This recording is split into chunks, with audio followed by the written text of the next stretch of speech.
The break-even point is the point at which total cost and total revenue are equal, meaning there is no loss or gain for your small business. सीधे तरीके से अगर हम समझना चाहें तो जब कोई कंपनी अपने यहाँ किसी भी तरीके का प्रोडक्ट प्रोड्यूस करती है या सर्विस प्रोड्यूस करती है तो उसकी जो टोटल लागत आ रही है और जो उसकी टोटल रेवेन्यू है, जो कमाई है, वो अगर बराबर हो जाए तो उस पॉइंट को हम कहते हैं ब्रेक इवन पॉइंट, या उसको शॉर्ट में कहा गया है BEP, that point of sales volume where total revenue is equal to total sales. यानी कि जो भी इनकम हमारी, रेवेन्यू हमारा कैसे निकलता है, जो हमारे टोटल नंबर हम बेच रहे हैं उसकी जो MRP है उसको जो हम कैलकुलेट करते हैं, मल्टीप्लाई करते हैं टोटल यूनिट सोल्ड को प्राइस के थ्रू, तो हमको टोटल रेवेन्यू मिलता है। और टोटल एक्सपेंसेस हमारे जितने भी खर्चे हैं XYZ, हमारे जो भी वेरिएबल है, फिक्स्ड कॉस्ट है, मार्केटिंग एक्सपेंसेस, उन सबको जोड़ते हैं तो जो हमारे एक्सपेंसेस आते हैं वो एक्सपेंसेस हमारे खर्चे में आ जाते हैं। और ये एक ऐसा पॉइंट होता है कि जब हम इतने नंबर ऑफ यूनिट प्रोड्यूस करते हैं तो हमारा टोटल जो कमाई हो रही है हमारे खर्चे के बराबर होती है। और ऑर्गेनाइजेशन इस पॉइंट्स को अचीव करना चाहती है और इस पॉइंट को अचीव करने में थोड़ा टाइम लगता है। अब हम देखेंगे ग्राफिकल तरीके से कि आखिर ब्रेक इवन पॉइंट किस तरीके से ऑर्गेनाइजेशंस में अचीव किया जाता है।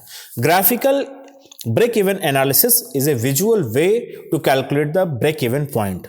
This method uses a graph which plot total revenue and total cost. The BEP is the point at which total revenue and total cost intersect. यानी कि एक ग्राफिकल रिप्रेजेंटेशन है जहां पर इस ग्राफ के थ्रू ये दिखाया जाएगा कि टोटल रेवेन्यू की जो कर्व है और जो टोटल कॉस्ट की जो कर्व है जहां एक दूसरे को इंटरसेक्ट करते हैं, तो वही पॉइंट होता है जिसे हम क्या कहते हैं, ब्रेक इवन पॉइंट कहते हैं, जहां पर रेवेन्यू और कॉस्ट बराबर हो जाता है। अब अगर हम देखना चाहें तो प्लॉट में हम देखेंगे कि हमारा इस जो ग्राफ दिया गया इसमें दिया गया फिक्स्ड कॉस्ट दी गई है, हमारी टोटल कॉस्ट दी गई है। और टोटल कॉस्ट हमारा क्या होता है, वेरिएबल कॉस्ट, और फिक्स्ड कॉस्ट को जब हम ऐड करते हैं तो हमको टोटल कॉस्ट मिलती है। और जैसा कि हम जानते हैं कि फिक्स्ड कॉस्ट कभी भी जीरो नहीं होती। जीरो ना होने का रीज़न क्या होता है, क्योंकि अगर आप कोई भी बिजनेस स्टार्ट कर रहे हैं तो ऑलरेडी आपको कहीं ना कहीं लैंड परचेज करनी पड़ेगी, बिल्डिंग बनाना ही पड़ेगा, मशीनरी लेनी पड़ेगी, तो फिक्स्ड कॉस्ट हमारी कभी भी जीरो नहीं होती है। और हमारी इसमें आप देखेंगे जो टोटल रेवेन्यू की कर्व है, वो कर्व जो है टोटल कॉस्ट को जहां पर इंटरसेक्ट कर रही है, वही जो पॉइंट है वो हमारा क्या कहलाता है, ब्रेक इवन पॉइंट कहलाता है। अब अगर हम देखें तो ब्रेक इवन पॉइंट से अगर हम इधर की तरफ देखते हैं, पीछे की तरफ बैक साइड में, तो वो हमारा पोजीशन जो कहलाता है वो कहलाता है लॉस की सिचुएशन कहलाती है। लॉस की सिचुएशन क्यों कहलाती है, क्योंकि यहाँ पर हमारा टोटल कॉस्ट रेवेन्यू से ज़्यादा रहा है, यानी कि लागत हमको ज़्यादा देनी पड़ रही है और कमाई हमारी कम हो रही है। वही अगर हम अपर साइड जाते हैं तो वहाँ हम देख रहे हैं कि क्या हो रहा है कि रेवेन्यू की कर्व टोटल कॉस्ट को क्रॉस करके ऊपर की तरफ जा रही है, यानी कि total revenue is greater than total cost, यानी कि यहाँ पर प्रॉफिट हो रहा है। तो इस तरीके से ग्राफिकल रिप्रेजेंटेशन में हम देख पाते हैं कि ऑर्गेनाइजेशंस ब्रेक इवन पॉइंट कहाँ अचीव कर रही हैं, कब तक उनका लॉस हो रहा है और कब उनको प्रॉफिट होना शुरू हो रहा है। इन नटशेल अगर हम जानना चाहें कि आखिर ब्रेक इवन एनालिसिस का एप्लीकेशन क्या है, यूजेस क्या है, तो basically it helps to determine the desired sales volume needed to break even.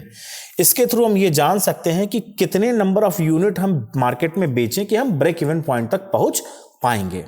It also helps to determine the price of a product और सर्विस। जो हम प्रोडक्ट या सर्विस मार्केट में बेच रहे हैं उसकी हम प्राइस क्या रखें, क्योंकि देखिए नंबर ऑफ यूनिट के थ्रू या जो हमारा टोटल वैल्यूम आ रहा है इन टर्म्स ऑफ प्राइस और रुपीस, उसके थ्रू भी हम ये डिटरमाइन कर सकते हैं कि प्रोडक्ट की प्राइस कितनी रखें कि कितनी जल्दी हमारा रेवेन्यू और हमारे एक्सपेंसेस इक्वल हो जाए। Predicting the financial impact of change in variable cost, fixed cost and selling price. इसके थ्रू हम ये भी जान पाते हैं जो हमारी फिक्स्ड कॉस्ट है या वेरिएबल कॉस्ट है उस पर क्या उसके में जो चेंजेस आ रहे हैं उससे हमारी सेलिंग प्राइस पर क्या इंपैक्ट आएगी, यानी कि उसको हम कितना बढ़ा सकते हैं या कितना घटा सकते हैं। और हमें ये भी समझना होगा कि understanding how changes in cost और प्राइस विल इंपैक्ट प्रॉफिटेबिलिटी। अगर हमारी प्रोडक्शन की कॉस्ट हमारी बढ़ रही है तो उसकी वजह से हमारी प्रॉफिटेबिलिटी कितनी घटेगी, ये भी हमको देखना पड़ेगा। अगर हमारी प्रोडक्शन की कॉस्ट बढ़े तो ऑटोमेटिकली हमारी प्रॉफिटेबिलिटी कम हो रही। तो these are the some applications of the break even analysis. Break even analysis अगर हम पढ़ रहे हैं तो इसमें हमें थोड़ा सा कुछ पार्ट है जो कि हमको समझना होगा कि आखिर ये क्या है, इनके फॉर्मूलाज क्या हैं। जैसे कि पीवी रेशियो, पीवी रेशियो को कहा जाता है प्रॉफिट वॉल्यूम रेशियो। और पीवी रेशियो को कैलकुलेट करने का बहुत सिंपल सा तरीका क्या है, contribution divided by sales. As it mentions, it is used to measure the profitability of the company. Contribution is the excess of sales over variable cost. So basically PV ratio is used to measure the level of contribution made at different volume of sales. यानी कि हमारी जो variable cost वगैरह और जो हमारा total revenue, total cost के बीच का जो एक टोटल रेवेन्यू के बीच का जो एरिया है या जो मार्जिन है वो हमारा कंट्रीब्यूशन कहलाता है. अब अगर मान लीजिए आपके पास एक न्यूमेरिकल आ जाता है, उस न्यूमेरिकल में पीवी रेशियो दिया है, तो आप ब्रेक इवन पॉइंट को असेस कैसे करेंगे? तो उसका यहाँ पे फॉर्मूला क्या है, break even point is equal to fixed cost, या इसको फिक्स्ड एक्सपेंसेस भी कह सकते हैं, divided by PV ratio. PV ratio यहाँ पे क्या है, प्रॉफिटेबिलिटी रेशियो है. अब अगर हमको समझना है कि ब्रेक इवन पॉइंट निकालना है, और हमको निकालने के लिए किस में निकालना है, यूनिट्स में. यानी कि अगर कोई ऑर्गेनाइजेशन है तो कितने नंबर ऑफ यूनिट्स वो सोल्ड करे मार्केट में कि वो ब्रेक इवन पॉइंट को अचीव कर लेगा. तो उसका जो फॉर्मूला क्या है कि fixed cost divided by sales price per unit minus variable cost per unit. अब यहां पर हम थोड़ा सा ये भी समझने की कोशिश करेंगे, पीछे भी हम देख रहे थे कि कंट्रीब्यूशन क्या है. तो कंट्रीब्यूशन बेसिकली क्या है, टोटल सेल्स में से जो हमारा टोटल वेरिएबल कॉस्ट है उसको माइनस कर देंगे तो वही हमारा क्या है, कंट्रीब्यूशन. तो टोटल सेल्स क्या होती है, जो हमारी रेवेन्यू आ रही है वो रेवेन्यू है. रेवेन्यू और हमारे वेरिएबल कॉस्ट के बीच का जो मार्जिन है, जो भी मैं बता रहा था, वही क्या कहलाता है हमारा, that margin is known as contribution. तो कंट्रीब्यूशन क्या है, divided the fixed cost by the contribution margin. The contribution margin is determined subtracting the variable cost from the price of the product. Product की जो price है उससे हम variable cost को हम क्या करेंगे, डिडक्ट करेंगे, तो हमें कंट्रीब्यूशन मिल जाएगा. अब एक एग्जांपल के थ्रू हम थोड़ा सा समझने की कोशिश करेंगे कि ब्रेक इवन पॉइंट किस तरीके से अचीव किया जाता है.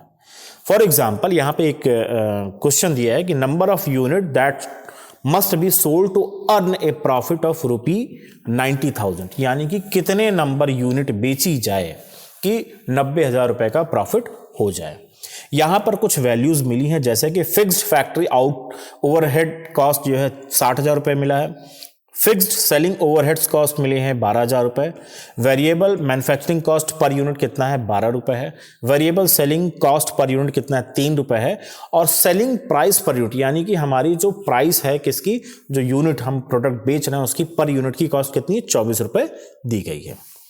तो हमको निकालना है सबसे पहले क्या कि मान लिया हमें निकालना है कि ब्रेक इवन पॉइंट निकालना, तो पहले हमें क्या करना होगा, break even point in units में निकालने के लिए फॉर्मूला क्या था हमारा, fixed cost divided by sales price unit minus variable cost per unit.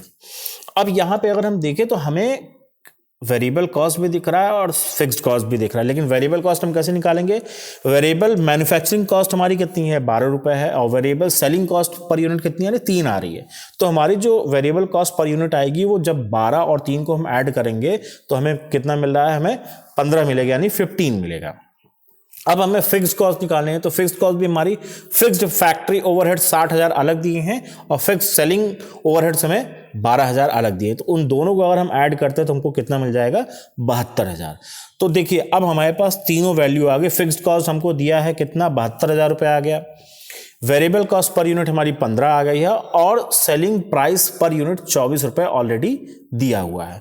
तो अगर इन सारी वैल्यूज़ को हम इस फॉर्मूले में रखते हैं तो हमें क्या मिलेगा, 72,000 डिवाइडेड बाई 24 माइनस 15, यानी कि 72,000 को हम 9 से यानी 9 से अगर डिवाइड करते हैं तो हमको क्या मिलता है, 8,000 यूनिट. यानी कि जब हम 8,000 यूनिट बेचेंगे तब जाके हम अचीव कर पा रहे हैं कि मतलब कि हमारा ब्रेक इवन पॉइंट कितने पे आएगा. एक बात तो ये हो गई इस वैल्यू के हिसाब से. अब अगर हम ये जानना चाहें कि भाई ब्रेक इवन पॉइंट हमारा सेल्स वैल्यू में जाना है, वो तो नंबर ऑफ यूनिट कितनी हो गई, 8,000 है, सेल्स वैल्यू जाना है, तो 8,000 को मल्टीप्लाइड कर दिया गया 24 से. 24 क्यों, क्योंकि वो सेलिंग प्राइस पर यूनिट है, और पर यूनिट कितनी हमने यूनिट्स निकाली कि 8,000 यूनिट पे ब्रेक इवन पॉइंट आएगा. तो 8,000 को मल्टीप्लाई किया 24 से तो हमें कितना मिल गया, 1,92,000 मिल गया. ये हमारा ब्रेक इवन पॉइंट है in the terms of sales value. लेकिन स्टिल क्वेश्चन अभी भी हमारा वही है कि कितने नंबर ऑफ यूनिट बेची जाए कि प्रॉफिट 90,000 हो जाए. अब उसका फॉर्मूला क्या हो जाए हमारा, fixed cost plus profit. Profit मतलब क्या, डिजायर्ड प्रॉफिट, और बाकी चीजें वही हैं. तो डिजायर्ड प्रॉफिट हमारा कितना था, 90,000 रुपये था। तो हमने क्या किया, 72,000 यानी 72,000 प्लस 90,000 को ऐड किया और उसके बाद सेल्स प्राइस पर यूनिट हमारी कितनी थी, 24 है, वेरिएबल कॉस्ट पर यूनिट कितनी थी, 15 थी। तो 1,62,000 को हमने डिवाइड किया 9 से और हमें मिल गया कितना, 18,000। तो यानी 18,000 यूनिट जब हम सेल करेंगे तो जाके हमें प्रॉफिट मिलेगा, 90,000 रुपये का प्रॉफिट मिलेगा।